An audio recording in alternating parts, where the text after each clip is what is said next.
Olá, queridos irmãos, a paz do Senhor Jesus, tudo bem com vocês? Hoje nós estamos aqui mais uma vez neste 15 minutos com a Bíblia para nós falarmos da palavra do Senhor. Estamos já entrando no capítulo 4 do livro do profeta Daniel. Temos aprendido muitas coisas durante esses dias e ainda com certeza grandes coisas o Senhor tem para falar conosco no decorrer desses vídeos que ainda virão. Tá? Hoje nós vamos então estar falando sobre a luta de Deus na salvação de um homem. Tá? O capítulo 4 do livro do profeta Daniel, ele vai nos revelar como que Deus ele trabalha. Deus ele é tão misericordioso e como que Deus ele trabalha no objetivo, no intuito de tentar salvar o homem da perdição eterna. E foi o que Deus fez aqui com esse rei Nabucodonosor, manifestando aí a sua graça, né, soberana. A graça de Deus, ela é soberana, tá? O seu chamado, ele é irresistível. Os propósitos de Deus, eles não podem ser frustrados. Ele leva a cabo tudo o que determina fazer, Deus ele faz de acordo com a sua vontade. Tá? A Bíblia nos diz lá em Isaías, né, que me foge o capítulo, o versículo, mas a Bíblia diz, agindo Deus, ninguém pode o impedir. Né? O apóstolo Paulo também ele declara, aos que predestinou, a este também chamou, e aos que chamou, a esse também justificou, e aos que justificou, a estes também glorificou. Romanos 8, e o versículo de número 30. Daniel, no capítulo 4, ele mostra a luta de Deus na salvação de Nabucodonosor. Tá?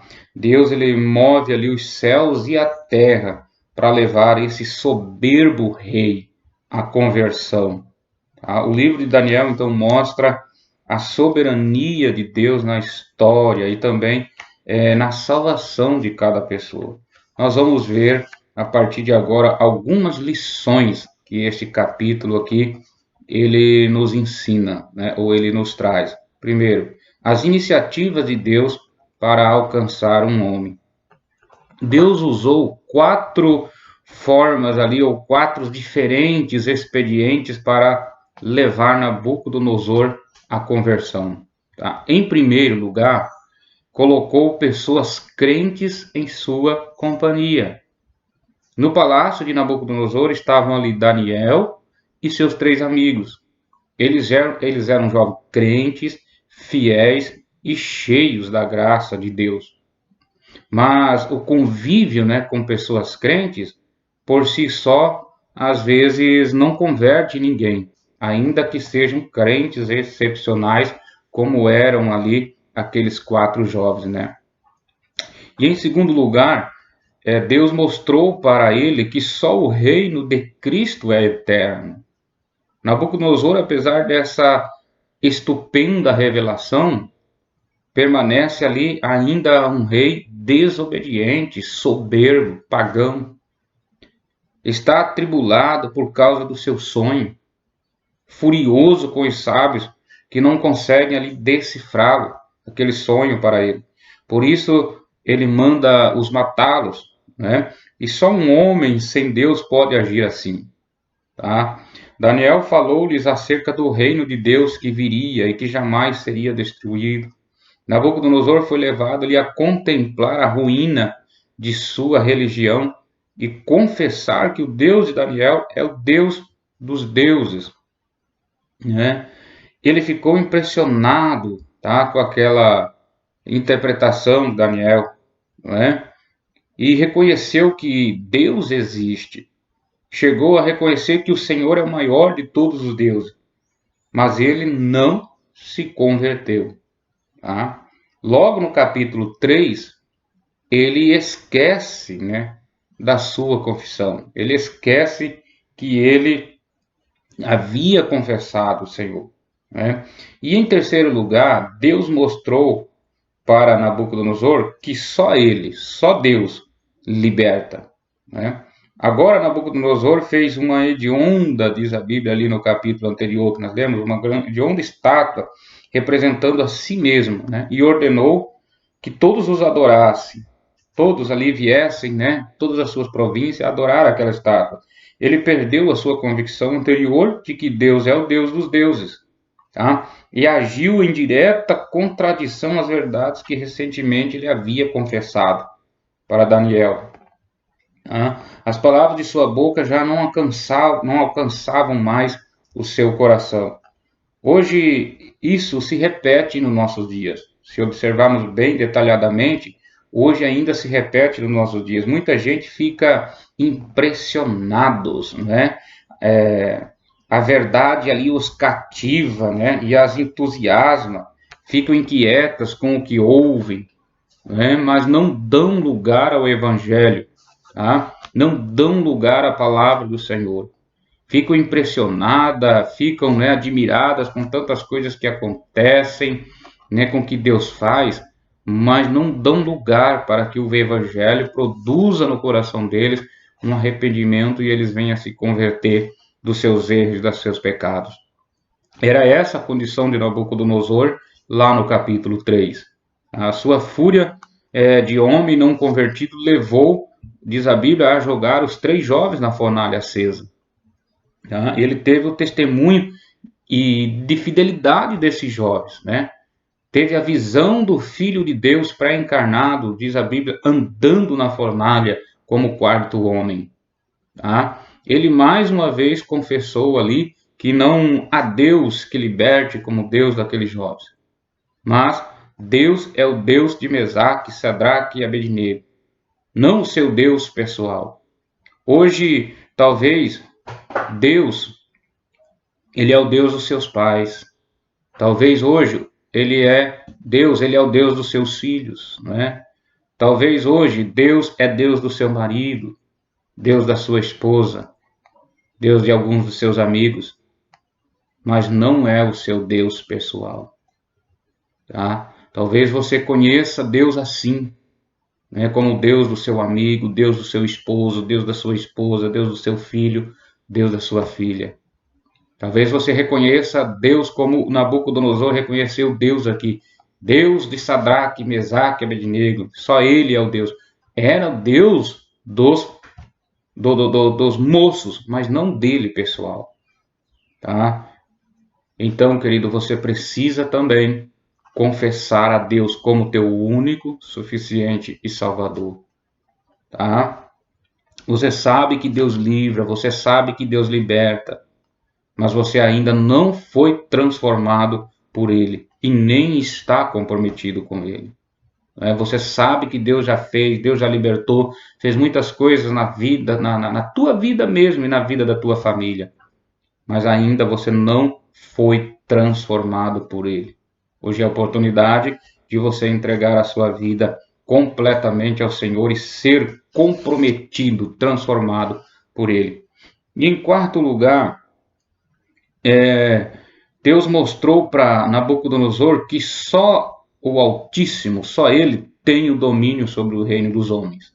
Tá? Então os versículos 17, 25 e 32 do capítulo 4 do livro de Daniel revelam a última ação de Deus para quebrar as resistências de Nabucodonosor.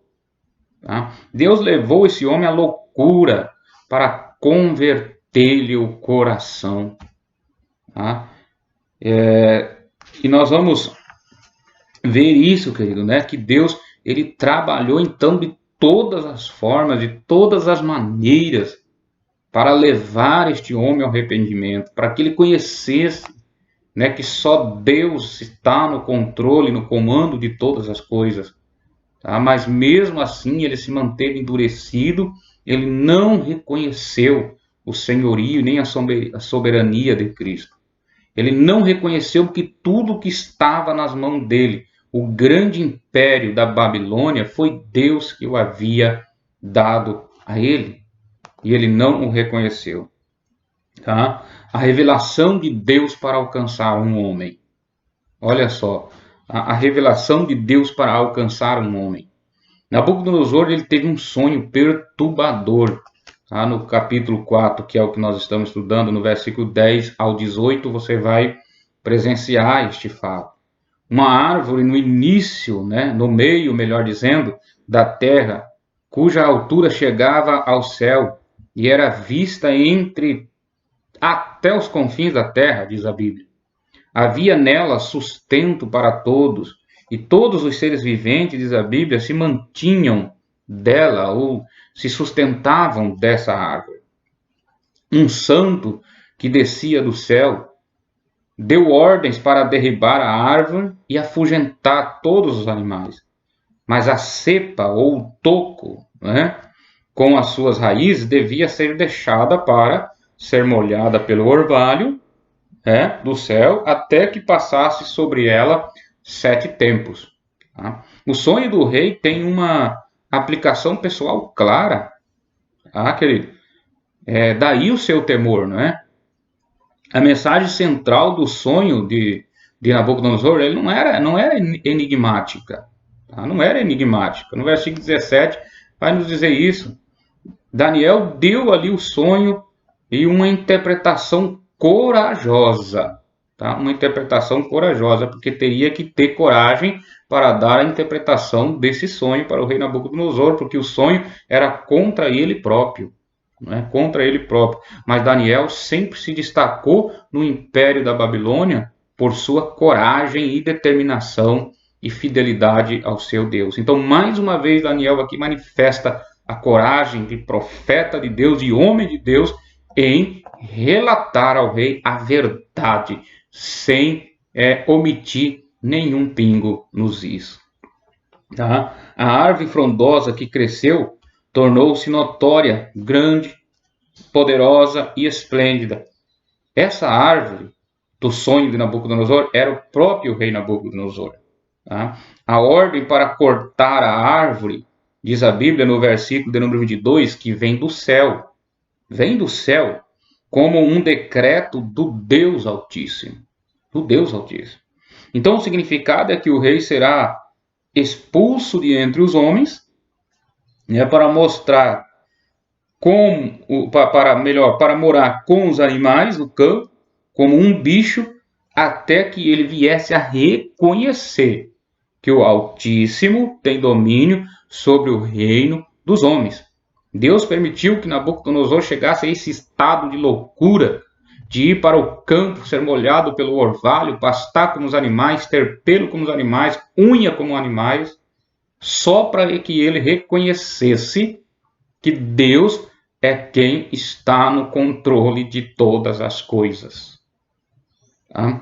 Depois, o versículo 25 diz que depois que o rei passar pela humilhação, por esse quebrantamento, Deus mesmo o iria restaurar, mas ele precisaria passar por esse processo. As palavras de Daniel cumpriram-se fielmente. O versículo 28 e o versículo 33 do capítulo 4, em estudo, você vai perceber isso. Tá? Tudo que Daniel falou ao rei aconteceu literalmente. Nabucodonosor, em vez de ouvir aquela palavra, se humilhar, manteve-se na sua arrogância. Não atendeu mais a esse alerta de Deus e por isso ele foi arrancado do seu trono, tá? Expulso de entre os homens para viver como um animal do campo. Que situação terrível, querido. Que situação, não é?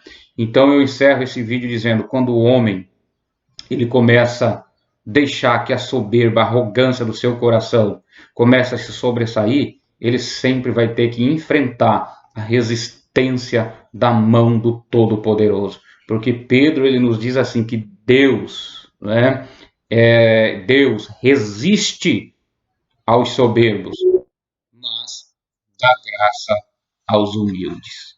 Deus abençoe a tua vida, a tua casa, a tua família, o teu ministério.